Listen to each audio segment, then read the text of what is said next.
Aloha everybody, what is really good my dudes? Today is January 13th, 2020 and we got another RuneScape update for y'all. Today is a standard patch week, so without any further ado, let's jump right into the video. Let's go.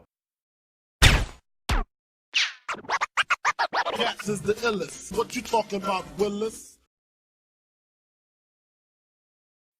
Alright guys, before we get started, I just want to quickly mention that there is a January sale on the Solomon store right now if you are interested. Take part in some pretty good deals. You can save big on things like the legendary Jungle Gorilla Pet, the Spooky Rising set, and the Elegant Elf Ears pack, running all the way till the end of January, so head on over there. I do recommend, if you do not have a legendary pet, to pick yourself up one that's on sale during this time, as they have a lot of utility. So once again, all throughout the month, Solomon General Store, January sale. Go ahead, check it out. That said, we're going to shift on gears over to the patch notes and see exactly what's been changed there. So let's go ahead and check it out. The winners of the 2019 Golden Globe Awards have been awarded their Golden Gnome pets and Golden Gnome hats to their accounts. Congratulations on your wins. Moving on to farming and herb lore. White Lily now instantly grows when using the Supreme Growth Potion Leafy on it. Updated Meg's dialogue to say green salamanders instead of swamp lizards. Selecting gather produce with right click in player owned farm will now correctly update the button state. It is now possible to cancel pathing after clicking on the mystical tree on Manor Farm. There is no longer a confirmation message when traveling from Manor Farm using the mystical tree. The Power Burst potion interface no longer open when mixing some 3-dose potions. You're now awarded token XP for climbing over the stiles at the ranch at a time. Pickle the Cat has returned to Manor Farm. Moving on to some achievements. The Arc Flippers achievement can no longer be triggered over and over. The Medium Lumbridge achievement, Everybody Loves Coal, now has the correct level requirements on the achievement. The Friends with Max achievements can no longer trigger without 99 Constitution. They fixed a repeating audio in the Wilderness.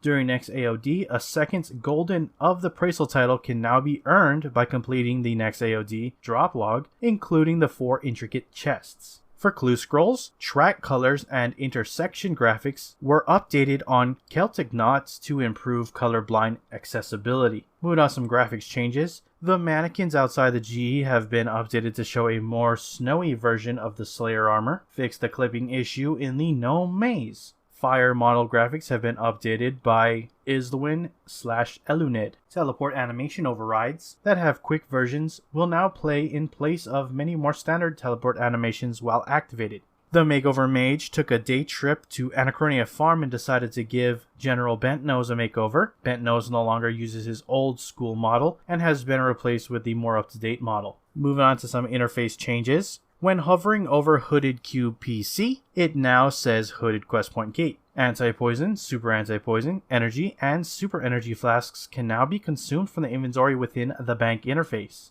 An information pop-up now appears when attempting to get the results of a player-owned port's story voyage via the captain's log to point players back to their port to claim it. The bank in the Elf Camp will now show on the minimap after the completion of Deadliest Catch. The Bounty Hunter weapons now display in the skills guide as before they were not there. You will find these weapons in their respective skill guides at level 87. You can now eat cooked bacon from within the bank interface. Click area for the world map exit button has been adjusted. There is now no options present when examining a Zygomite that is in the ground. Hovering over favorite items in currency pouch now shows tooltips. Right-clicking the search box on Diango interface now comes up with search instead of enter personal message. A warning now appears when using the Karalanger teleport spell. Equipping Slayer helmets from the bank now has wear in the options. When the Wilderness Sword 4 is equipped, the right-click option to the Warband cap will now appear. Previously, you had to unequip it first. Couple of minigame changes. The Premier Club Vault is no longer showing locked in the Minigames tab for Premier Club 2019 members. Updated some information on the Premier Club Vault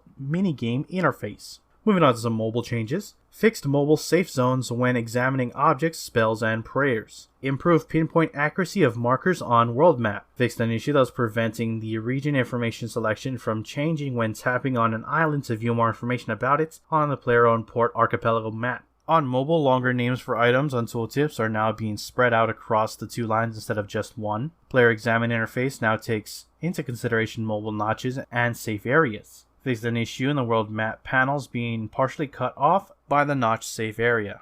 Modernized the checkboxes in the treasure hunter interface on mobile. Couple of quest changes. Blue triangle key gained from Salt in the Wound quest is now centered in the inventory slots. Quest journal now states that the High Priest of Sophanem can be found in the southern part of town. Moving on to skilling changes. Monsters killed in Turiel/Spraya's special Slayer assignments without initially tagging them, such as via Corruption Shot or Blast, now count towards task completion. Turtles now count towards Hunter daily challenges. Cooking potions can be created via the Use option. Players can no longer complete the Farming Daily challenge early by gathering from an ill animal. Disassembling recolored ranger boots now correctly awards fortunate components. Some contextual changes. There's a typo fixed with equipment separator, a full stop adding when examining Ysandria, remove duplicate messages in the spring cleaner tutorial. Some messaging displayed when interacting with charm moths no longer refers to them as butterflies. Typos when extending Daily Hunter Challenge, examine info for the hangar table seen in the Gnome Glider hangar, and in the dialog box when destroying Gerald's cape has been corrected, and untradeable is now spelt correctly in the Wealth Evaluator interface. Moving on to some other changes. Using the World Event 1 token will no longer teleport players inside a rock during the Bonfire Festival. Players who had skilling items left over from the Windtomber Warmer events will no longer be able to use them and continue to gain XP. Once they have been used up, the XP gain will stop. Crystal Geodes now have a chance to give Crystal Triskelion fragments both before and after completing the Roving Elves quest. Rainbow Aura/Gaze token can now be searched/bought on the Grand Exchange. Users will now receive an alert when trying to edit ribbons in combat. Players no longer disconnect from the game when releasing skill chompas from the Worn Equipment tab in the bank interface. The ship's biscuit is no longer tradable. Component bag tutorial message has been updated. Can no longer escape or surge when wearing the Gobi mask. Fixed a pair of floor tiles north of Draenor, causing the player to move unexpectedly. Corrupted magic logs no longer need to be manually used on a portable Fletcher. The Charming Imp can now collect or gather all variations of Spirit Gem when they are dropped as loot.